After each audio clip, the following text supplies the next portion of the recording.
দাম্পত্য জীবনে যদি সুখী হতে চান, বুকে জমে থাকা সকল ভালোবাসাকে জমিয়ে রাখুন, কোথাও খরচ করবেন না। রাস্তাঘাটে, পার্কে, ক্লাসরুমে, অজায়গায় কুজায়গায় ভালোবাসা সব খরচ করে বিয়ের পরে যখন ভালোবাসা বিনিময় করার দরকার হবে তখন দেখবেন পুঁজিতে টান পড়েছে, তখন দেখবেন পুঁজি আর পাওয়া যাচ্ছে না। ঠিক ঠিক না বলে হারাম রিলেশনকে না বলতে শিখুন। সৎসাহস আছে তো ইনশাআল্লাহ? কোন কোন যুবক হারাম রিলেশন থেকে বেরিয়ে আসার প্রতিজ্ঞা করবেন? হাত তুলে দেখানোর সৎসাহস আছে?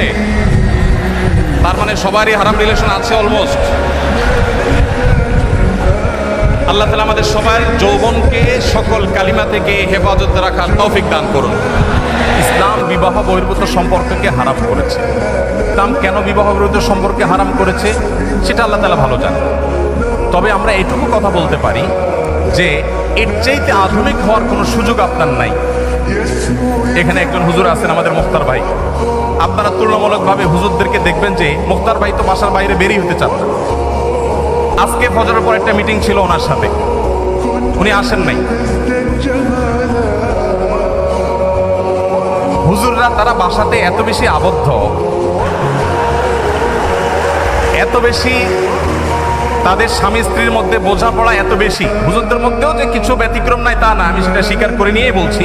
তুলনামূলকভাবে যারা আছে, ভাইকে রশি দিয়ে টেনে বাসা থেকে বের করা যায় না। শুধুমাত্র ভাই কেন, এ রোগের রোগী আমি নিজেও, আমরা সবাই কম বেশি।